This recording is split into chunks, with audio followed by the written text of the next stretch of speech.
just a bit of housekeeping to get us started before I hand over to our moderator. My name's Steve Kenzie. I'm the Executive Director of the Global Compact Network UK. You're all very welcome today. We have a great program and we're really looking forward to it. We are operating in webinar mode today. That means our attendees are all muted, but we very much want to hear from you. So please do make good use of the chat box for comments and if you're having any technical difficulties. And please use the Q&A box if you have questions. We have allowed quite a bit of time at the end of the program for Q&A with our brilliant panelists. And so we're really keen to hear hear from you what you are most interested in talking about. So if you have questions, do please fire them into the Q&A box. And even if you don't have a question, in the Q&A box, there is a thumbs up feature that allows you to vote for the question that you're most interested in hearing. In fact, the questions. So if there's any questions that you see posted in the Q&A box that you're really keen to have an answer to, give it a thumbs up, and that will improve the likelihood that our moderator will pose that question to our panelists. That's just about all we have to say. So just remember, chat for comments, questions all in the Q&A box, or they might get overlooked. And thank you all very much for joining. And I'm now delighted to hand over to Marcia Belliciano from RELX and chair of the Global Compact Network UK. Marcia, are you? I am here. Oh, all right, fantastic. Thank you. Thank you so much, Steve. I'm going to be handing back to you actually in a minute, but I just wanted to welcome everyone to this very important session. And I wanted to add my thanks to everyone for taking their time to be with us this morning. And I also wanted to thank our sponsors for the event, as well as you, Steve, Shoesmiths and Slaughter and May. It really helps to bring programming like this to everyone.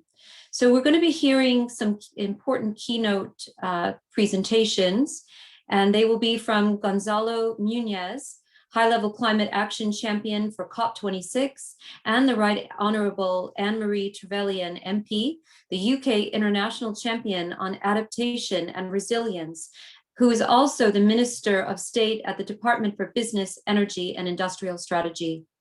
We're then going to be joined by Emma Watson from CDP and the SBTI, Mike Thompson from the UK's Committee on Climate Change, and Thomas Lingard from Unilever for a panel discussion. And the session will finish, as you heard Steve say, with some Q&A. Again, please remember to post your questions in the Q&A function. But before all of this, I want to hand back to Steve, our Executive Director at the UN Global Compact Network UK, to tell us about two series of events which this session is going to be opening. Thanks very much, Marcia. So first, as mentioned, this session is brought to you by the UN Global Compact Network UK. We are part of the world's largest responsible business initiative, the UN Global Compact, connecting companies and other organizations in a global movement dedicated to driving sustainable business. At the essence of the UN Global Compact are 10 universal principles that have been drawn from UN treaties in the areas of human rights, labor standards, environment, and anti-corruption. And to join the Global Compact takes a commitment from an organization's CEO to operationalize those 10 principles throughout the company, to report annually on the progress the company is making towards doing so, and to support the wider UN development agenda, which at the moment is best expressed by the Sustainable Development Goals and the Paris Agreement. Our role as a UK network is to provide support for the over 700 organizations in the UK that have committed to the Global Compact. We have 3 work streams: business and human rights, global goals, and climate action, which that climate action team bringing you the session today. We do a lot of work to support our members on issues like TCFD, Scope 3 reporting, climate resilience. We have quite an extensive program. If you're not already participating in the Global Compact, then do please get in touch. We'd love to speak with you. Next slide, please, Patrick. So what's brought us here today, and a big focus for all of us undoubtedly, is COP26 looming this November. In Paris back in 2015, the world's governments committed to aim for a 1.5 degree, limiting climate change to 1.5 degrees. And at that time also a commitment that 5 years later, countries would revisit the commitments that they made and hopefully step up and make even stronger commitments. And so that's really what we're looking for out of COP26. And in support of that, the high-level champions, one of which, Gonzalo Munoz, and the other, Nigel Topping, launched a couple of campaigns, the Race to Zero and Race to Resilience. And we'll hear more about those momentarily from Gonzalo and from the Minister of State. We at the Global Compact Network are supporting these campaigns ourselves with 2 webinar series in the lead up to COP26. The first one focusing on the Race to Resilience. And so this event is meant to be the launch for that. And then the first dedicated resilience session is next week on the 8th of July. We'll be looking to support companies to enhance business resilience and in turn broaden the broader societal and environmental resilience that we're going to need to deal with climate change. You may have detected from my accent that I'm not originally from here. In fact, I lived for many years just a few kilometers away from the community that's getting headlines in Canada right now for breaking all-time climate records by an unheard of 4.6 degrees.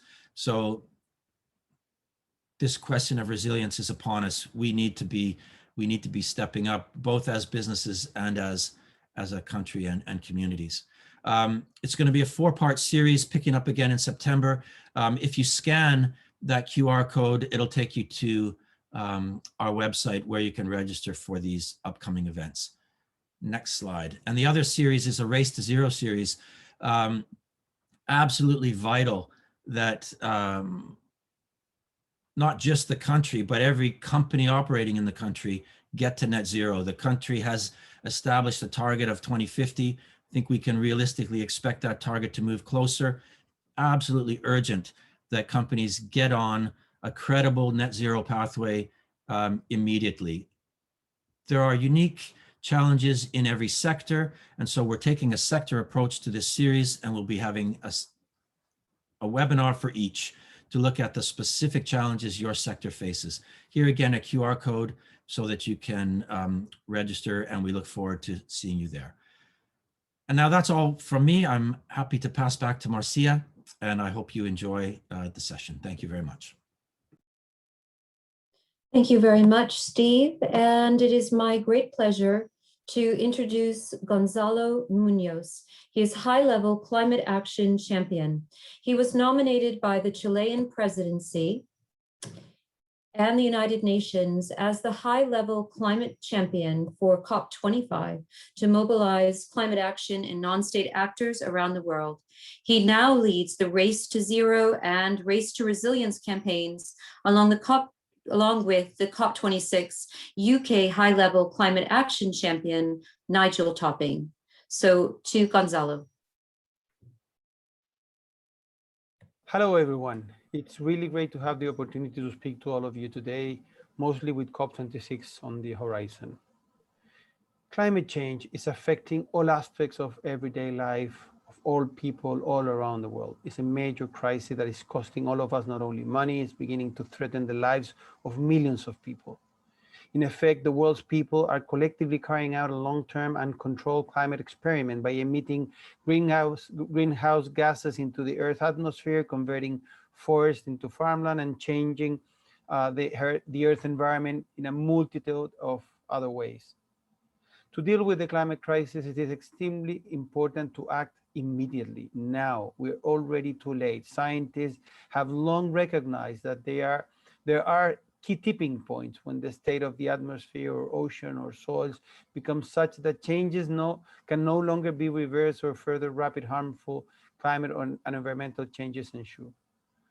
With all of us beginning to be affected by climate change, we need to think of what we can do as individuals, as households, as communities, as voters for municipal and national governments, and as consumers of products of small and large businesses. At all levels, people need to think of the three pillars of the response to the global warming: mitigation, adaptation, and resilience. That is slowing the rate of global warming, taking steps to the life with the effects of global warming, and becoming better able to withstand and cope with the effects of climate change, respectively. With my dear friend and colleague Nigel Topping as UN high-level climate action champions, we have launched two campaigns to drive this necessary change: Race to Zero and Race to Resilience. The Race to Zero as a global campaign is made up of leading non-state actor initiatives, all committed to halving the emissions by 2030 and achieving net zero really as soon as possible, and by 2050 at the very, very latest. Race to Zero is now the largest multi-stakeholders net zero coalition in the world, whose collective membership now includes over 173 major investors, more than 3,000 businesses, 31 of the biggest regions, 623 educational services, over 700 cities, and more than 3,000 hospitals. All the initiatives will bring together in the Race to Zero are committed to managing their members to meet or exceed the Race to Zero meta criteria, divided into three parts. We call them the 4 Ps. The first P is for pledge, pledging half the emissions by 2030 and pledging to achieve net zero emissions by 2050 or sooner. The second P is about plan, planning to achieve this goal in the short, medium term. The third P is about proceeding with immediate meaningful action. And the fourth P is about publishing against their short and long-term targets on a public platform annually that can therefore be tracked and brings the credibility and, of course, put everything together in order to make it transparent for the broader population. But it's not just about getting to net zero, but also how we get there. And that is fundamentally about resilience. With the Race to Resilience, the sibling campaign to Race to Zero works also on a very similar model. The overarching goal of the Race to Resilience is to catalyze a step change in ambition in building resilience for 4 billion people in vulnerable communities across the world, broken down into 3 focus areas: cities, rural, and coastal areas. When it comes to resilience, it's about people. Resilience it's human. Resilience is us working together to ensure that we build a world that reduces the risk for future shocks and is better able to withstand them when they hit. They too have the 4 Ps: the pledge, plan, proceed, and publish criteria. COVID-19, the pandemic, has been a major wake-up call and also a major opportunity to build a low-carbon, more resilient future. We know we must act on climate change on a large scale now. We must focus on positioning science in the center. The pandemic is a clear example of rapid change at large scale. We have been working together globally since the beginning of the pandemic in order to mitigate the effect, adapt to the pandemic, and cope with resilience. We have been working again on following science. We have experienced drastic measures in tackling the COVID-19. The world needs now drastic measures whenever it is needed. Now is when the world needs it the most. To tackle climate change, we need drastic measures. Let this pandemic be a wake-up call to all and show that if we all work together, everything is possible. Then let's talk about mobilizing action ahead of COP26. It all comes down to our attitude. If we believe we can do it, then we will do it. We can accelerate our progress to a net zero economy by setting net zero emissions by 2050 as the goal and having the determination, the stubborn optimism to try and get there, then follow Christiana's ideas and energy. We also need radical collaboration. Race to Zero and Race to Resilience, it's all about that concept of putting everybody together into the same goals, the same mechanisms of collaboration, putting sometimes their own agendas aside, but really moving forward on the idea of collaborating in order to reach our goal. We have been doing this for long enough to have learned that we cannot solve these problems alone as individuals or individual organizations. And so we need to work together to understand how entire sectors can decarbonize. This is true even for the hard to abate sector like steel, shipping, aviation, cement, but also we know it's absolutely possible. We need all stakeholders to play a role. It's not, again, about one individual stakeholder on one sector of the economy of the society. We have the skills we need to address this challenge. Now we need to put in the effort and muster the global will to do so together. We know we can do it. We can do this if we act now and if we act together. We need those who can run faster to do so, and we need to push and support the actors in harder to abate sector to move as fast as they can possibly. So that's how the race sets. We bring everyone in, and then we celebrate those that are reaching the goal now or very soon, but through that we also mobilize others to go further and faster.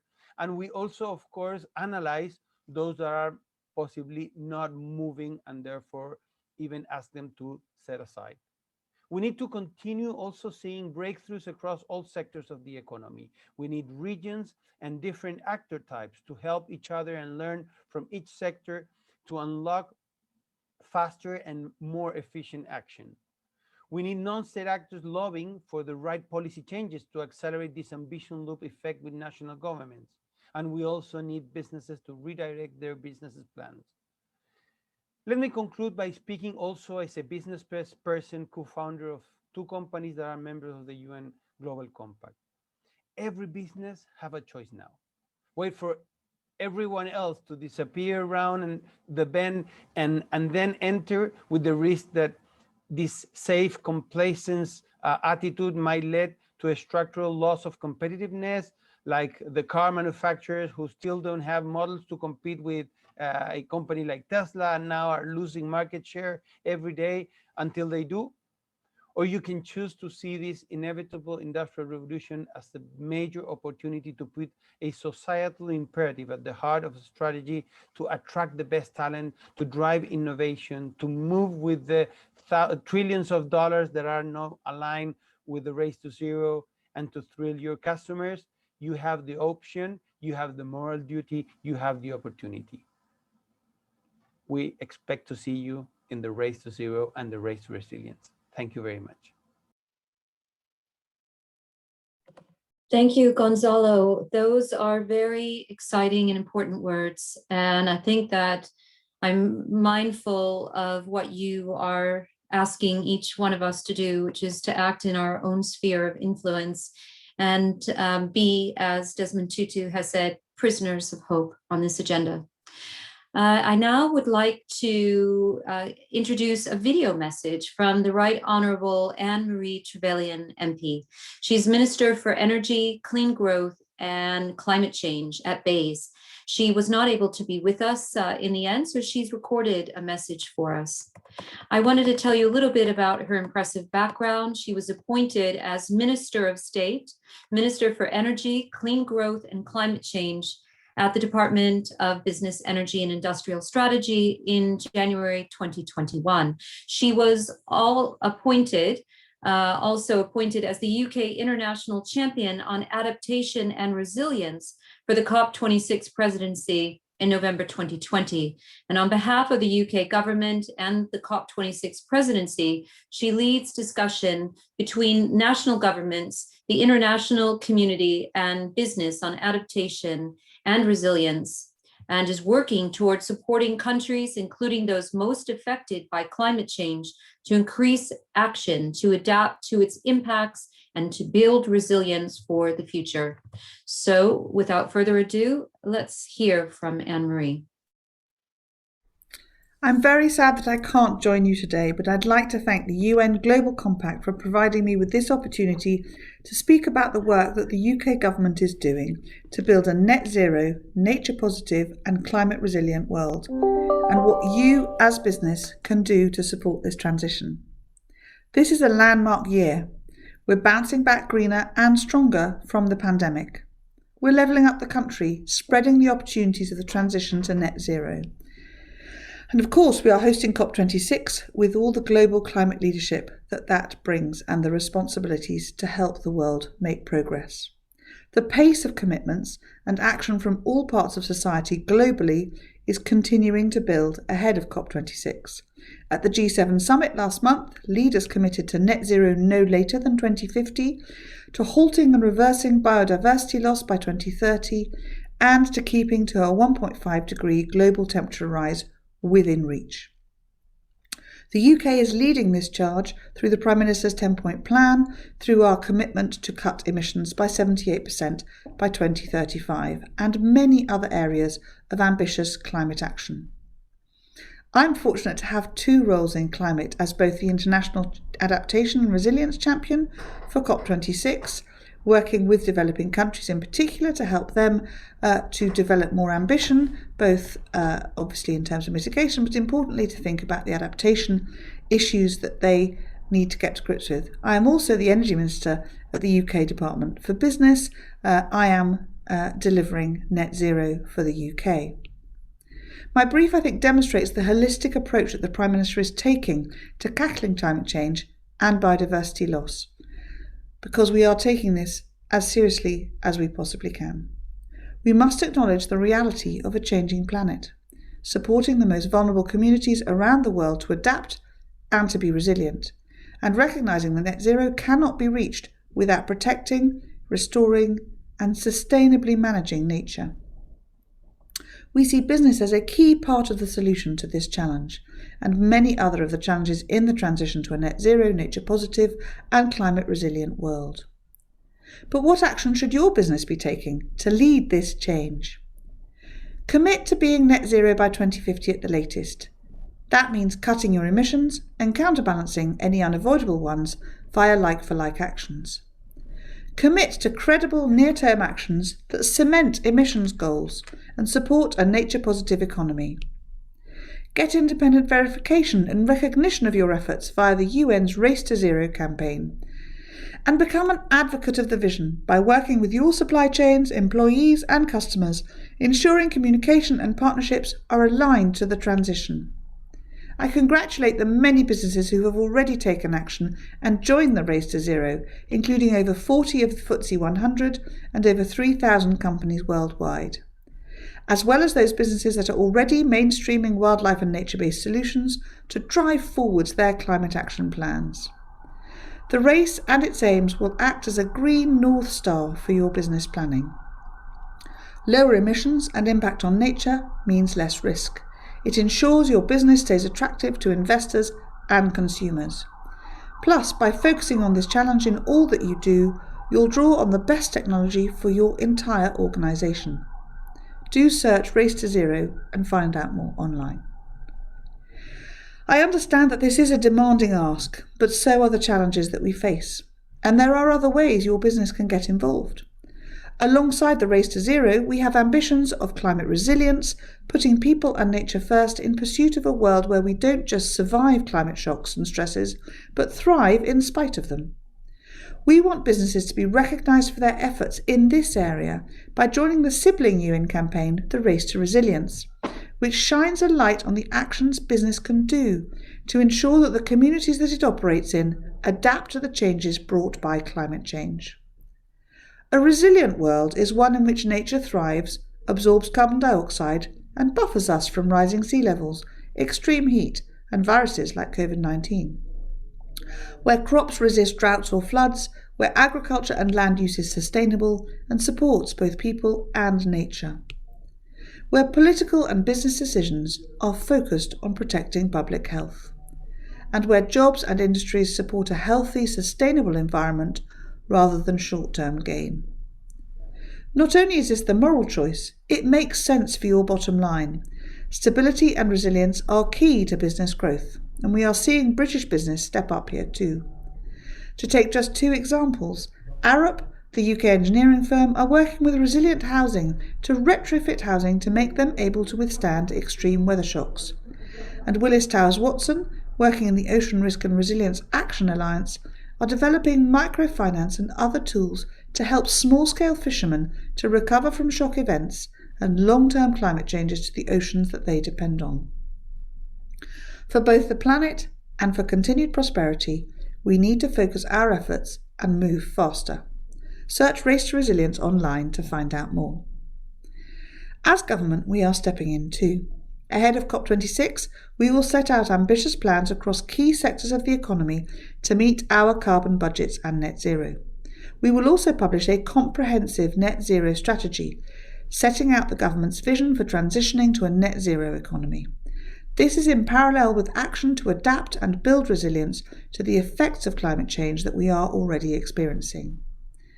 Thank you for listening today. I understand that you will be hearing from several excellent panellists, and I'd like to thank Unilever, the Climate Change Committee, and CDP for all they do in this realm. And of course, I'd like to repeat my thanks to the UN Global Compact for inviting me today. Because in the fight against climate change and biodiversity loss, it is vital that we have the ingenuity, the influence, and momentum on our side. Analysis suggests that together, 215 of the world's biggest companies have almost $1 trillion at risk from climate impacts. Yet those same companies have the potential to gain double that amount from the move to green economies. Joining the UN's climate campaigns is a clear statement to your customers and investors that you can see the possibilities our green future presents. Stepping forwards and calling for action is never easy, but I have faith in your drive and your vision. Thank you. Well, thank you very much, in extensia, Anne-Marie. I think that is encouraging news. As we know, the UK is very supportive of helping companies to advance, and it's good to hear about the race to zero and also the race to resilience and how we as businesses can get involved. We're going to move now to our panel, and I'd like to invite our panelists to turn on their cameras. And I'm going to introduce each one of these distinguished panelists to you now. There is Thomas Lingard, who leads the climate and environment within the Unilever sustainability team. Thomas led the development of Unilever's new climate and nature strategy, which was launched in June of 2020, which included a recommitment to a 1.5 degree science-based target, a new net zero by 2039 commitment, and also the launch of a €1 billion climate and nature fund. We also have Emma Watson joining us from CDP. And she is the SBTI's Senior Manager for Net Zero. And under the strategic direction of the SBTI Steering Committee, Emma is leading the development of the corporate net zero standard. Previously, Emma worked at Carbon Intelligence, where she led delivery of strategic services, and she was also a technical lead for their science-based targets offering. We also have Mike Thompson, who is Chief Economist at the UK Committee on Climate Change. Mike directs the CCC's analysis and focuses on reducing the UK greenhouse gas emissions, as well as working on preparing for the impacts of climate change.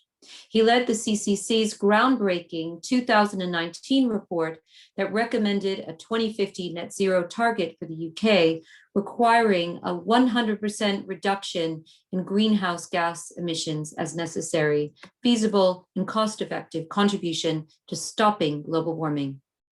So let me remind everyone to post your questions in the Q&A function.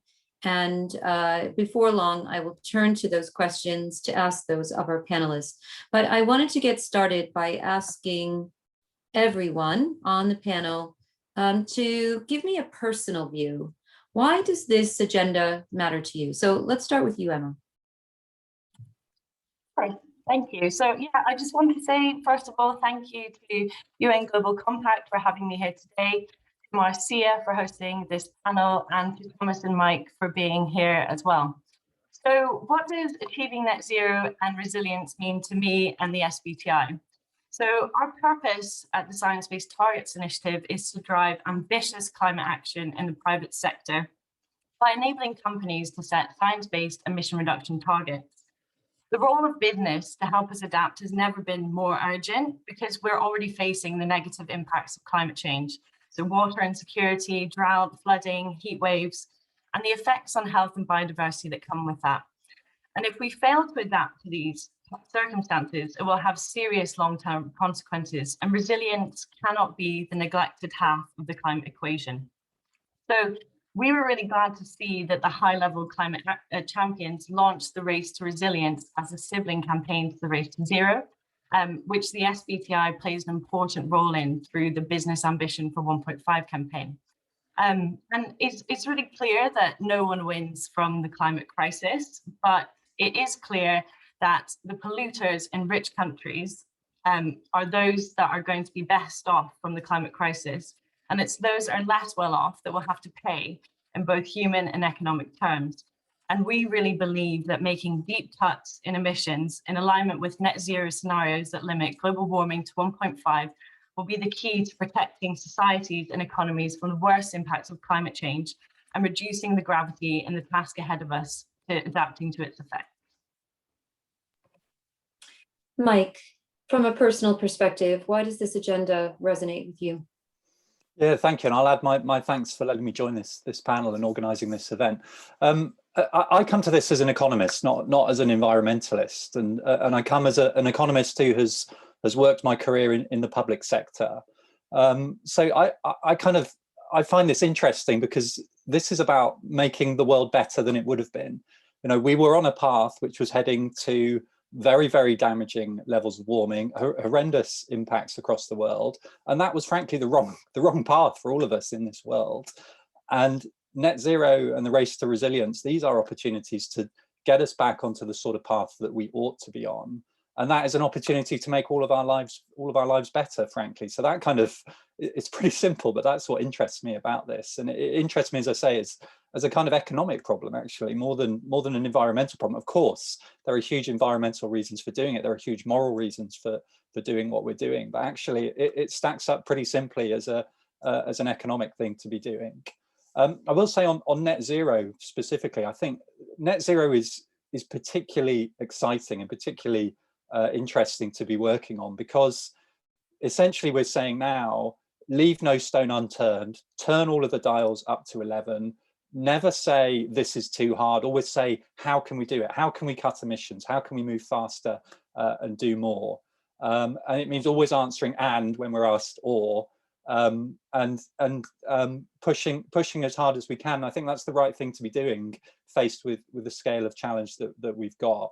I've certainly, I've worked at the Climate Committee now for well over a decade, and the energy and the enthusiasm, particularly from the business community actually, but also from policymakers, has been completely turbocharged by the Paris Agreement, by the idea of net zero in the last few years. So I think it's a really exciting time to work on this at the moment, but it's also absolutely pivotal because this is the decisive decade for action. Now is the time that we have to get this right.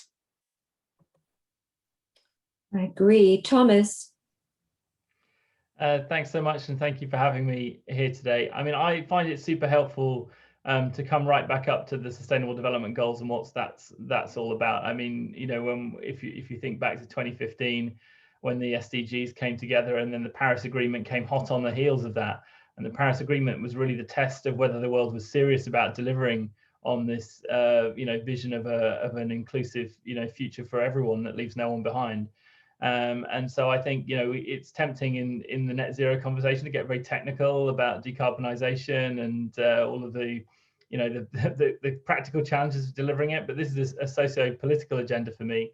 It's about keeping promises to everybody, particularly the poorest in the world, that we will build a better future and not abandon them. Yeah, I think that is that's key. This affects everyone in ways that we already experience and in ways that we don't know yet to come. So it's imperative for all of us to act. I want to come back to you, Emma, but I'm mindful of Thomas's saying that we can get caught in the weeds. But if you are one of the participants today and you're fairly early on your journey, how do you go about setting a science-based target? And for those that are a bit more sophisticated, the ground rules were changed in terms of how companies were able to get an accredited science-based target, in that you are now asking companies to set a similar reduction target for scope 3, which is the supply chain. And that's the area that so many of us really grapple with. Is that aspirational? I mean, what's the time frame for realistically getting there? And then maybe just a little bit of a follow-up, which is, do you want companies to, set the aspiration and maybe not so sure how they're going to get there, or do you want them to have that pathway already laid out? Okay, so there's quite a few questions there to unpack. I guess the first question is, how does a company set a science-based target? So I guess first step is really to develop your carbon footprint. So calculating the emissions that arise from not only your own operations, but your supply chain and your customers as well. So that can be quite tricky, especially when you've never gone about it before. Collecting all the data from all of the different parts of your business can be quite daunting. And I guess the main source of information for helping with that would be the Greenhouse Gas Protocol, which one of our partner organizations, the World Resources Institute, develops. So as I mentioned, and as you mentioned, Marcia, one of the key areas is scope 3. So that is basically everything outside of your own operations, and would mean your kind of upstream, so your supply chain. So basically whatever you spend money on, and your downstream is your customers, so however you get money in, essentially. It's really, really tricky to understand, the emissions that arise from those different areas associated with your business, but lots of people are doing it. So I guess what I would advise is perhaps looking at the Greenhouse Gas Protocol, but I think probably more importantly, speaking with your peers. So if you can identify that someone else in your sector has already done this, I would start speaking to them. I think people are so much more friendly these days about their climate change strategies. I think a few years ago, everyone kept, these types of things under lock and key, because it was seen as a bit of a competitive advantage. But I think everyone really recognizes that we need to collaborate, and that, you might have the same suppliers and that type of thing. So I would ask them, how did you do this? Who are the people I need to speak to within my organization, and try and figure that out.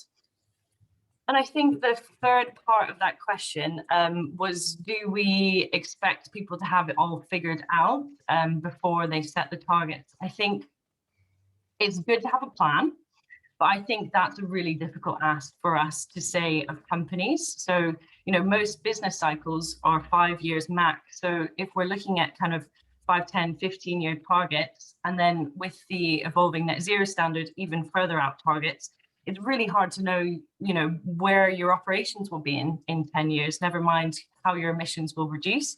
I think it's about getting the plans in place and demonstrating that how you will understand in the future how to do it, and looking at, perhaps the different scenarios that are out there that are for your sector, and the different pieces of the puzzle that you'll be able to decarbonize over time. And I think, for example, the Committee on Climate Change report, it shows all of the different, ways that different areas, activities within the economy are going to decarbonize. So that's perhaps, one resource that companies could use to look at, to understand how they kind of decarbonize in those areas. Hopefully that answers the question. It does, thank you. Thomas, when we think about good companies, we think about Unilever. So I want you to tell us, what are your carbon reduction targets, and how do we know they're credible? Thank you. Well, we've got many targets, and I think one of the things we've learned on our journey is there's no one target you can pull out that's simple and easy to communicate, which on its own will drive the internal shifts and actions that are necessary. So we actually have four main carbon reduction targets. We have a target to be zero emission in our operations around the world by 2030. That's zero rather than net zero. That's basically means a shift to renewable energy sources and phasing out any legacy HFC refrigerants. By 2030, we've got an interim target of a 70% reduction on 2015 levels by 2025 that we're well on track to meet. We've also got a couple of scope 3 targets. We have a target to halve the footprint of our products by 2030 on a kind of we call it a per consumer use base. So one hair wash or one shower or one cup of tea. And we also last year introduced this net zero by 2039 target, basically as a signal internally and externally that we want to drive reductions right across the value chain as close to zero as we can get.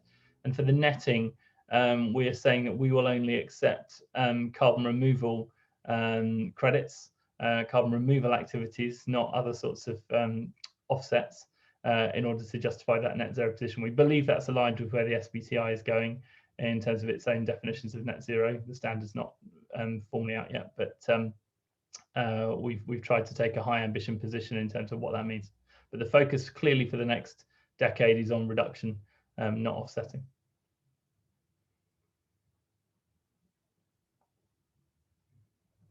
Thank you for that. And Mike, you have been thinking a lot about government policy. How do you think it should be accelerating? So we heard some of those thoughts on an international level from Gonzalo, also from the minister. And I wondered if you could foresee, those of us in the UK may not have to think so much about the EU taxonomy, for example, on sustainable finance, but is something like that due to come our way before long? Yeah, it absolutely is actually. So, I mean, just kind of on the big picture first. I mean, Emma's mentioned last week, we put our report out. We do a report every year. This is in the UK climate legislation. Every year we put out an independent report that says, well, how are we doing? What's the progress like against the targets that we'd set? And this year, it was out last week. This year we recognised there's been historic progress. Some of the commitments that the minister was talking about, these are big commitments, and the UK has made important progress, but it is nowhere near enough yet, actually.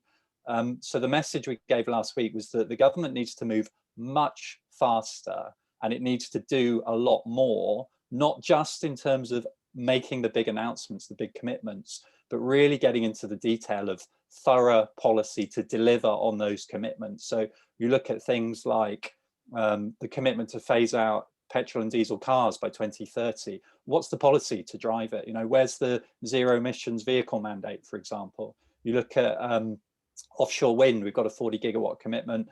We've got contracts for difference to deliver that. Can we now replicate that across all the other sectors? How are we going to get this huge scale up in low carbon heat that has been promised? What are we going to do with the incentives, the relative prices of gas and electricity? Who's going to pay for the grants? What's the funding to do it? We need all of those details to be filled in, and they need to be filled in really quickly, actually, because the speed of progress that we need is so quick. So we really are looking at a huge scale up in policy action focused on delivery. So we need that high level commitment, that direction, so that businesses can look and say, well, look, there's going to be a big market in the future for heat pumps. That's a new untapped market, a huge prize for someone to get. Similarly, hydrogen, carbon capture and storage. Those announcements are great, but then we need behind it the actual incentives, real marketable, investable incentives like we've seen for the electricity sector. That has to be replicated across all of the sectors. And policy has to unpick all the barriers to action, because something like homes, where the way that we assess homes, the certificates we hand out, they're not really fit for purpose. They don't actually measure whether your home is a more or less carbon efficient home. The skills that are out there in the industry to deliver are not there on the scale that we need them to be. And to get there at the speed we need to, government is going to have to intervene on that. So everywhere we look, we see barriers to action that do need policy to get in there to resolve things. On the taxonomy specifically, the UK is currently implementing its own taxonomy, actually. It's intending to start with the EU one and to see whether that fits well for the UK process. Some people may have seen today the Chancellor put out a big package of announcements about the green gilts, for example, that the UK will be issuing. There's been an independent advisory group set up, which I sit on, actually, the Green Technical Advisory Group, which is there to look at, well, what does the UK taxonomy need to do in order to have the most effect at delivering the sorts of change that we want. So that's a really active discussion here in the UK, and we'll be looking to learn from what happened in the EU.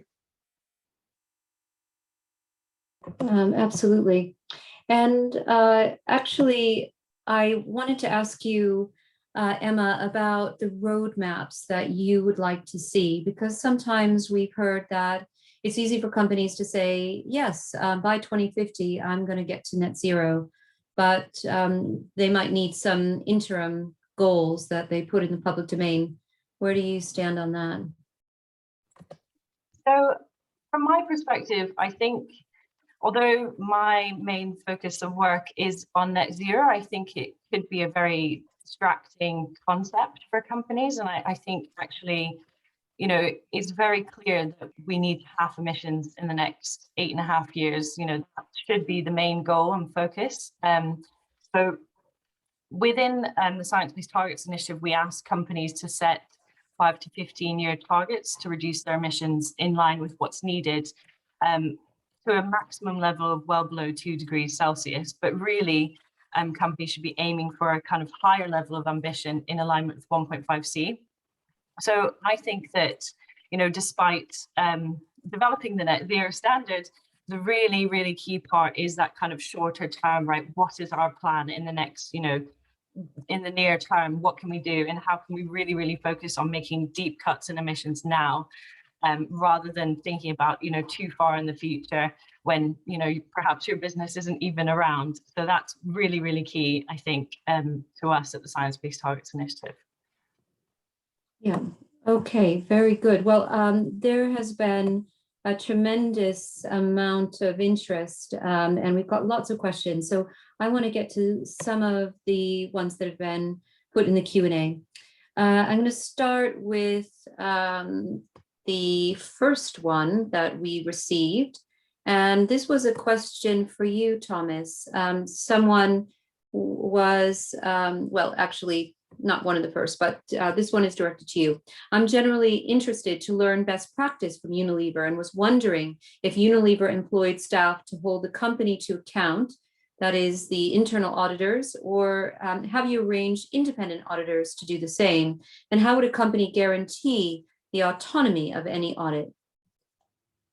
It's a brilliant question. Thanks so much. So look, we, in terms of our reporting of our climate and environment performance, we have we put those numbers now in our annual report and accounts. And so some of those numbers are, you know, get full audit scrutiny. Some are validated, but having that, you know, making sure we have confidence in those numbers is super important. We're really ramping up in this area. Actually, one of my favourite colleagues is a lady called Liz Ann Gray. She used to be our chief auditor. She went on to be the group financial controller, and she's just moved into a new role as EVP, Sustainable Business Performance. And she is, you know, solely focused now on the internal metrics, performance reporting, accounting and assurance, because we want the metrics on climate, on social, to be treated the same way as we treat our financial reporting and metrics, and we think that's going to be increasingly important going forward. So there's it's super important that there is a high degree of rigor. I mean, it depends on the size of, you know, company, obviously, how much resources you can put into that, but having confidence in the numbers, particularly if you're using those numbers in business decision making, is obviously super important. And there's a question for you, Emma, around the SBTi guidelines, that they're to be updated around carbon removals. Will they be updated as part of the net zero journey? Nicholas, who's posted this, says that I understand offsets are only considered to be an option for companies wanting to finance additional emission reductions beyond their SBT or net zero targets. Can you comment? So in the first draft of criteria that we put out in January, there were criteria around what we call compensation and neutralization. So basically those two kind of buckets make up what is traditionally thought of as offsetting. We did put out some guidance within that criteria, as I said, and being refined at the moment.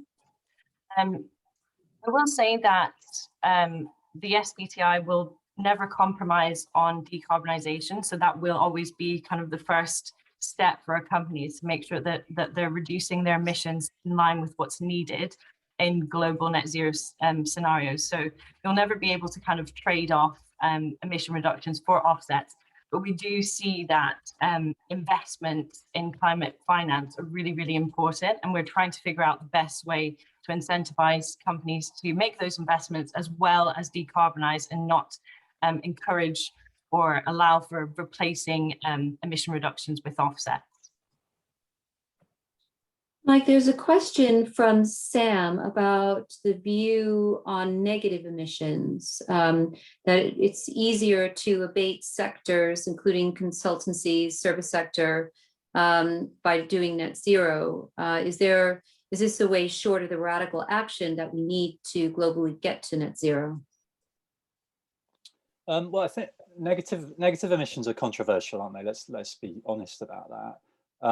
But what net zero means to us is that you go as hard as you can on everything, and that includes negative emissions. What we need to be really clear is that negative emissions, they're not a substitute for actually cutting emissions. The hierarchy is really clear, and it is cut emissions first. Once you've done everything you absolutely can, and let's recognize there are limits. You know, you look at agriculture, you look at even aviation, there are limits to how far we can go with the technologies we have now. Hopefully down the line we can do more, and we can do more with the technologies that we develop. But until we get to that point, well, then you get to the next level of the hierarchy, and then you have to remove emissions from the atmosphere. And again, look, these are things we can do. A lot of this is just about growing things, right? This is about using land which is currently not particularly used for producing a great deal of food, or that we can release from producing food by being more productive, by changing our diets, for example, by eating a bit less meat. That will free up an awful lot of land, and then using that to sequester carbon. Some of that you might use then with carbon capture and storage and end up burying it under the North Sea, but you are fundamentally sucking out the air with a plant of some sort, probably a tree. So those are the things that we know we can do and that we know will reduce net emissions, will cut emissions overall.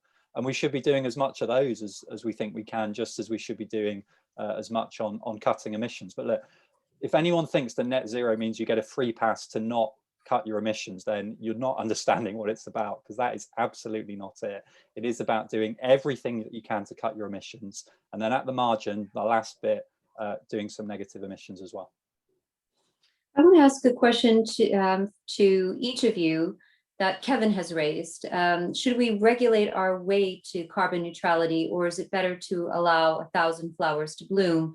Another way we could say that is businesses always believing that enlightened self-regulation is very important, but sometimes you don't move the needle unless it is regulated. Where do you all stand on that? Maybe we'll start with you, Thomas. Sure. This is the largest transformation in the economy since the Industrial Revolution. It will not happen in the time required if you just leave people to their own devices. There just won't be enough of a pull. There's too much technology shift that has to happen. So policy and regulation are absolutely fundamental to this shift happening, and happening in the time available. And that's why the policy framework is so important, and the role of the Committee on Climate Change in holding government to account is so important. So yeah, a very clear thing. There are some broad brush policies which don't have too much market interference, like carbon pricing, where you just say, well, if we have a high enough price on carbon, we'll let business work out what the right route is to go to remove that carbon, because the economics will play out. But I think there's going to be a need for more interventionist policies too, if we're actually serious about delivering. Emma. I think that, I guess from my perspective, I feel like I've seen so many companies take action so fast and much faster than the government is taking action. So some of the policies that come in do seem a bit outdated. But I guess that's from my kind of limited perspective of working with ambitious companies and thinking, wow, they're doing so much great stuff. But in reality, there probably are so many more companies that need that push to come along on the journey. So I think we definitely do need that regulation to help those companies along as well, and to give that kind of extra pace for doing this type of work. And Mike? Well, I said at the beginning, when we get asked or, we normally answer and I'll stick to that here. We definitely need both regulation and a market bringing forward lots of different solutions. I think what that tells you about policy is that the job of policy is to make it really clear where we need to get to and what we can't do, which is that we can't just keep on burning fossil fuels. That isn't an answer anymore. And then the job of the market is to fill in that gap and find a way to meet people's needs in a way that works for them using low carbon technologies. We've done that with coal. The UK announced yesterday that we're going to be phasing out coal October 2024. We've had a market reform which has allowed the offshore wind sector to come in and demonstrate that we're the ones. We can do it. We can do it cheaper than you thought. We can do it at the scale that you need. And you've got to kind of create that window, but without dictating. If we'd said, right, the government's going to choose, is it offshore wind or onshore wind or nuclear? The government might well have got that wrong. But by creating the market conditions for the market to then come forward with the right solution that actually works within it, you create that chance for the flowers to bloom. But you only do it by backing regulation to tilt the playing field towards low carbon solutions. So I think that it has to be both regulation, but then a market, innovators bringing forward the solutions that work. I also wanted to ask all of you about climate resilience. So we heard Anne-Marie talking about the new campaign, and I think we put some information in the chat about how we can get more information. But why don't we know as much about that as we do about net zero? So who can define that among you? And then what challenges does the private sector face for making some headway on climate resilience?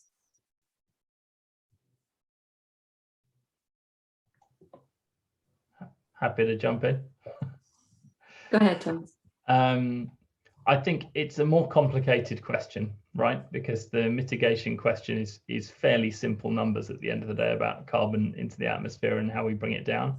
I think the adaptation and resilience piece is, it touches so many different parts of, so many different actors, business actors, civil society actors, governments, and with social impacts, which are really complex and spread all around the world through value chains and so on.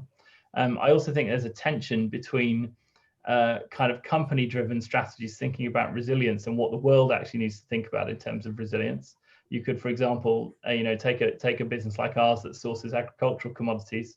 It might be a good strategy or a good resilience strategy to say, well, if we have a drought over here in this country, well, we better make sure we've got a plan to buy that crop from somewhere else. Right? That does nothing to help the farmers in that particular country, but it makes the business itself resilient, at least in the short term. So I think one of the risks of a classical business risk lens on resilience is you end up in an I'm all right, Jack kind of mentality, as long as I'm okay, we're good.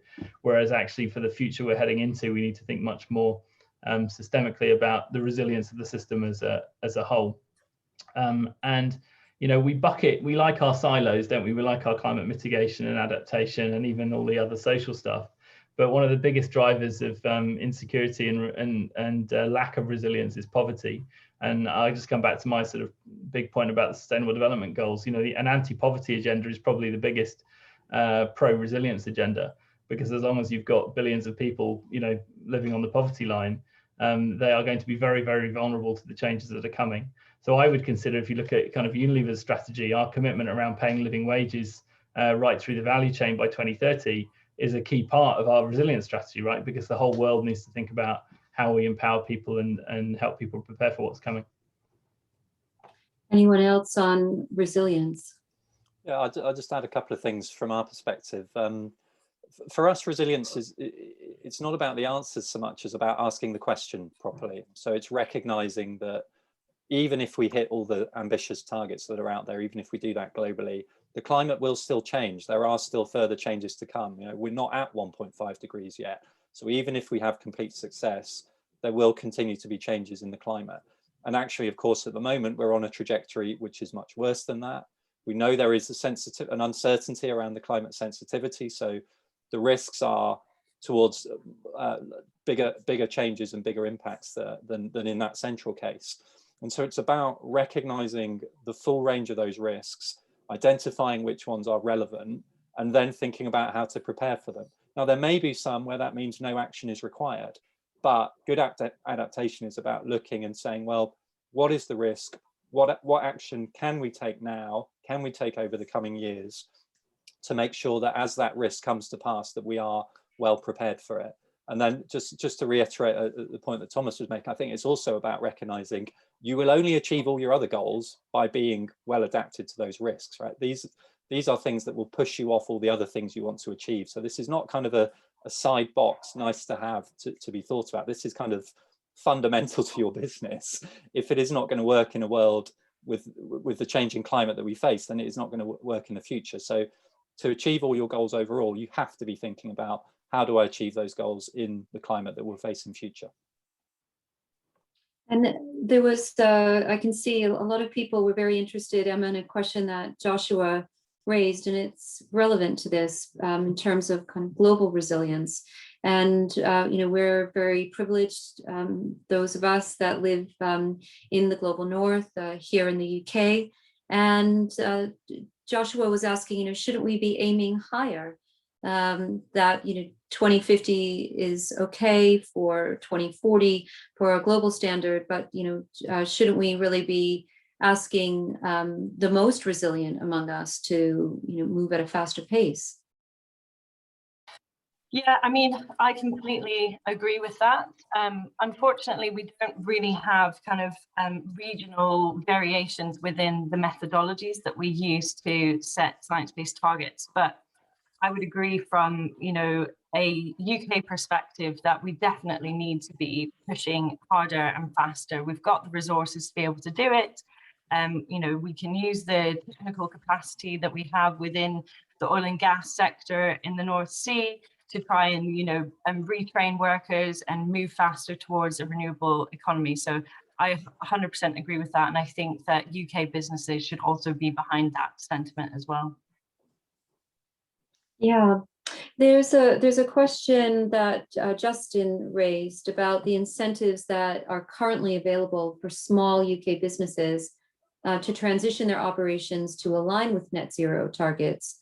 So Justin is a small business owner, and he notes that it's financially impossible to convert heating systems from fossil fuel powered to zero carbon powered, which he desperately, he says, wants to do. What tools and resources are out there to help them?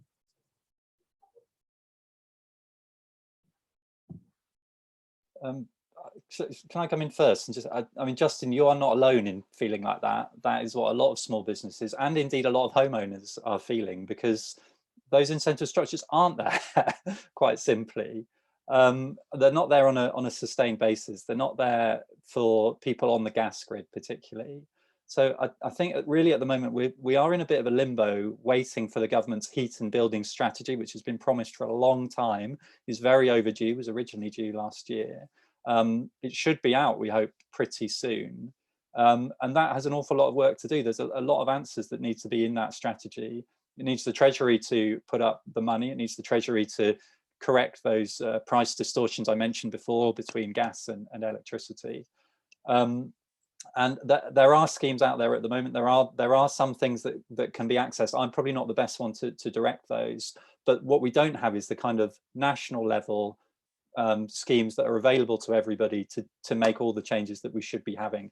If we are going to succeed on this journey, those all need to be in place, and they need to get in place much quicker than we've seen so far. Yeah, absolutely. I wanted to ask you, Thomas, because Matt was asking what your advice is for getting a short-term profit-focused executive board with a focus on shareholder return and their own pensions to properly consider redirecting their business plans to align with net zero. Another great question. I mean, well-run businesses need to be more than only focused on short-term profit returns. And not to say that short-term returns aren't important. The long term is a series of short terms, one after the other.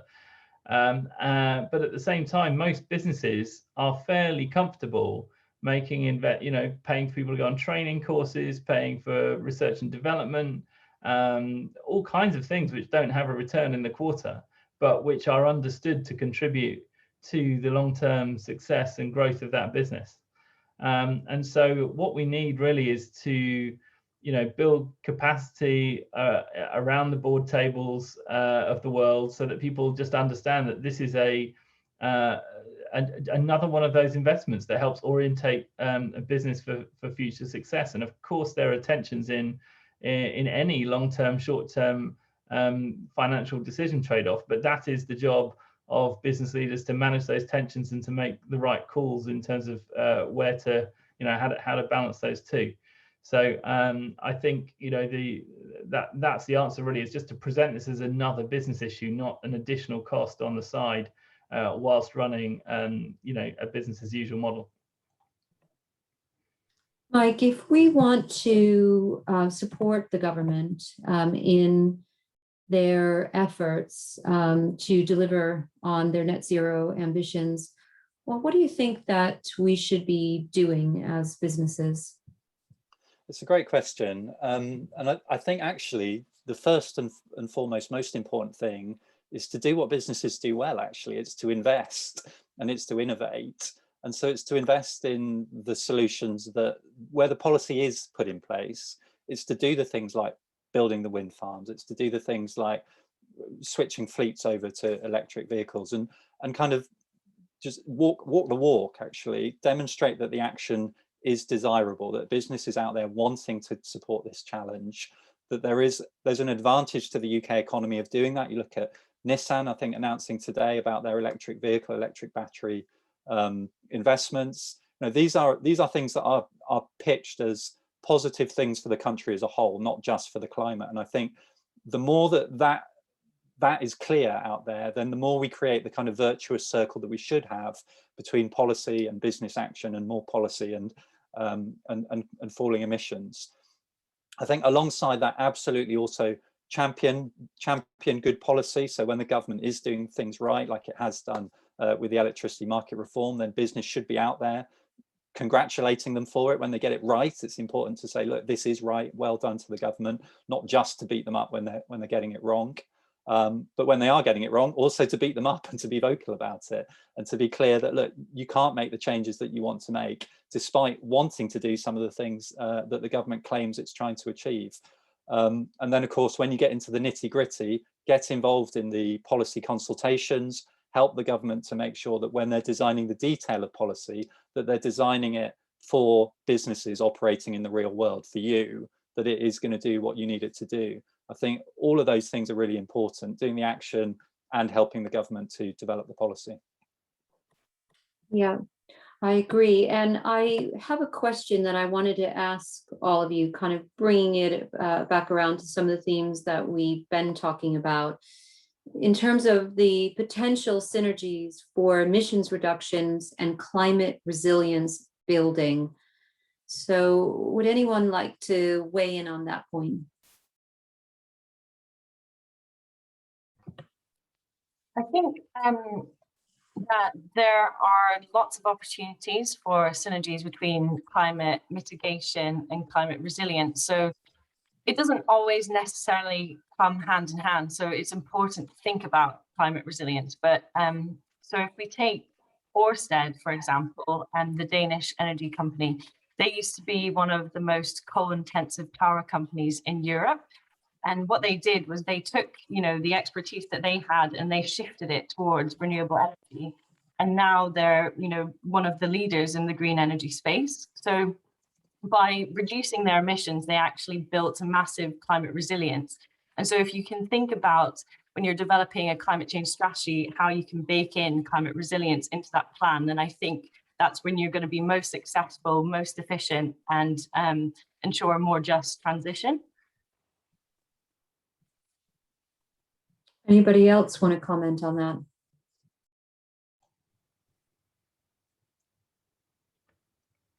I mean, we've got loads of examples. One that springs to mind is we've definitely had sites which have installed, done capital investment to put on-site renewable energy generation, which has both reduced carbon but meant that shutdowns due to the grid going out, blackouts. If you think about some developing countries where the grid infrastructure isn't so reliable or clean, and you move to your own renewable energy sources, and you can run factories on 24/7 that you couldn't before, and at lower carbon. So the business resilience is strengthened, and the carbon is lower. Yeah, if I just pick up the kind of national picture, that we won't achieve net zero if we don't also adapt to the changes that are coming, and that's because we've got, for instance, huge stores of carbon in our peatlands, in our woodlands that are at risk as the climate changes. So we need to take action on that to deliver net zero, actually. So the two are fundamentally intertwined. A lot of the changes that we need to make on the way to net zero, for example, making our buildings more efficient, switching them over to low carbon heating, those also, if we do them wrong, they could pop up problems on the resilience side. So if we end up with badly ventilated, more efficient buildings, they could end up overheating unless we ventilate them properly at the point of improving their efficiency. So again, we have to do that in a joined up way. There's also an opportunity at the point when we are out there retrofitting and changing people's homes, that we do it in a way where we also make them more resilient to the future climate. So that's things like adding shading, adding shutters at the same time as we do it. I think those two bits, land use and buildings, are the ones where there are really obvious overlaps in the two areas, and in some areas actually it's okay to think about them differently, as long as you're thinking about both. So I think that we shouldn't overplay the synergies, but certainly there are synergies there. They fit together and they can help each other, and we should try and find those where they exist. This is not a Unilever example, but there are some amazing case studies around mangroves in coastal areas in developing countries, which are both huge carbon sinks. These plants that grow in the water and store huge amounts of carbon, but they also provide vast amounts of protection against tidal surges and extreme weather events. And there are some incredible case studies out there of islands which have had a lot of development go in, where they've ripped up the mangroves to build hotel resorts on one side of the island, but left the mangroves intact on the other. And then a hurricane hits or something, and the side where the mangroves have gone is just decimated by the extreme weather event, but the side with the mangroves, the villages are all protected. So there's some really interesting examples. Sounds a bit esoteric when you're sitting here in the UK, but some things that are potentially scalable as carbon stores, carbon sequestration, but also really important resilience and investments for local communities. Yes, and also, Thomas, very good for maintaining biodiversity, which is an essential part of the kind of ecosystem frameworks and viewpoints that we need to have. And just a little shout out for those of us that are in the UK and can get to London. There's a wonderful place where you can see some mangroves at the London Wetlands Centre, which is reclaimed land, and some nice biodiversity there as well. But David Starley had raised an interesting question. He says, with the release of the interview with Exxon lobbyists who revealed the business deliberately manipulated politics, should there be more focus on preventing lobbying from fossil fuel companies through law and regulation? Let me just add that there's probably some corollaries to that question, in that we saw that Exxon had to new board members added and some board members come off who are going to have a much more climate focus than the company some of those directors had previously. And also thinking about the decision recently taken in the Netherlands with Shell and asking them to accelerate their ambition. But who would like to talk about that?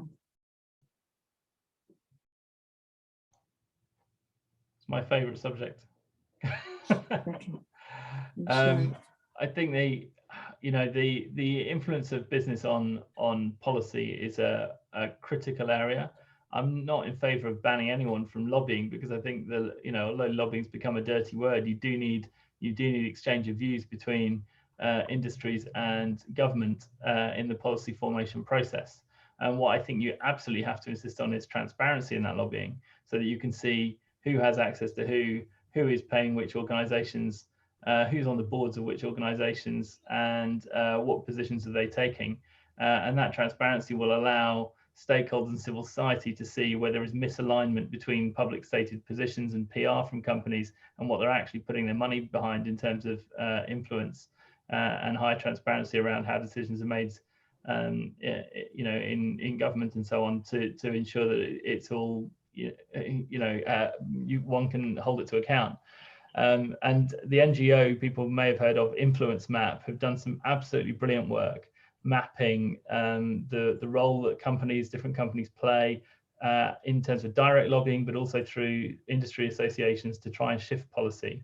And we do have an imbalance, right? That some of the world's biggest companies are we call them the 20th century industries, right? But they're making a lot of money and they have a lot of resources to invest. So there is an inequity in the resources available to the incumbent vested interests, whereas the industries that don't yet exist, because they're the carbon removal industries and all the rest of it, there are no trade associations with deep pockets. So you have a sort of a failure in the lobbying process. The policymakers are hearing much louder sustained views from the past than they are from the future, and that is a problem. But the transparency can help to fix that. I wonder if thank you. I wonder if I could just come in, kind of just broaden it out a little bit, actually, not to kind of talk about the lobbying issue particularly, but just to kind of flag that there's a transition that we're talking about, and that transition does have winners and it does have losers. And actually, to make the transition a success, to keep it on track, we do need to manage both of those. Actually, look, there are real people that work in oil and gas, and I don't think kind of demonizing the sector and just kind of, there are risks there, there are dangers with doing that sort of thing. So I think, look, we're looking for a transition that helps those that are negatively affected through this, while seeking to make the most of the opportunities for those that can benefit. And kind of this concept of a just transition, it means different things in different places.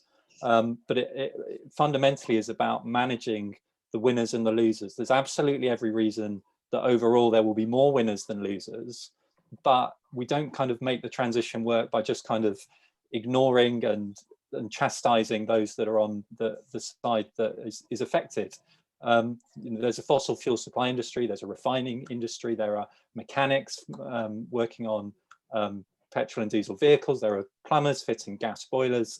There are going to be changes in those sectors, and what we need to try and do is get to a point where we're helping those groups to be seeing the opportunities and making the most of those, and grasping there's more work in the low carbon economy in those areas than there is in the high carbon economy, but it could be for different people, it could be in different places, unless we're careful and we have the right kind of skills policy, the right transition policies alongside. So I think that has had too little attention so far in the UK, and I really hope that that's something that in the next stage, as we're really kind of shifting gear on delivery, that we give a lot more attention to that, and we make sure that the losers are being looked after as well as the winners.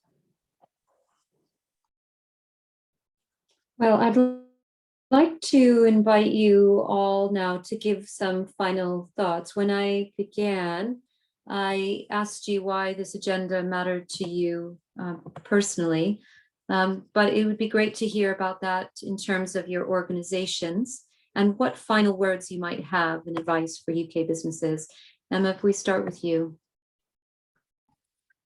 Yes, Marcia. I guess from my perspective, I think someone said in the Q&A that there's kind of, lots of companies coming out with very creative net zero strategies at the moment. And we understand that everyone's, patiently waiting for the SBTi's net zero standard. But I guess, in the meantime, something that companies can do is to sign up for the Business Ambition for 1.5 campaign. That's a way of showing that you're really dedicated towards setting credible net zero targets in line with science. But I think, as I kind of said earlier, I think that my word of advice would be not to get too distracted by net zero and just really focus on what you can do in the here and now.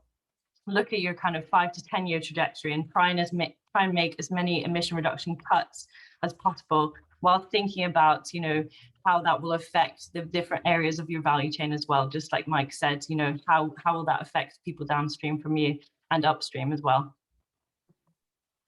Thank you, Emma, for your contribution today. Mike, from your perspective. Yeah, I think kind of if you're here, then you've already recognised that this is a journey that we're on, and I think that's kind of the message from me. Net zero is the future. That's where we're going.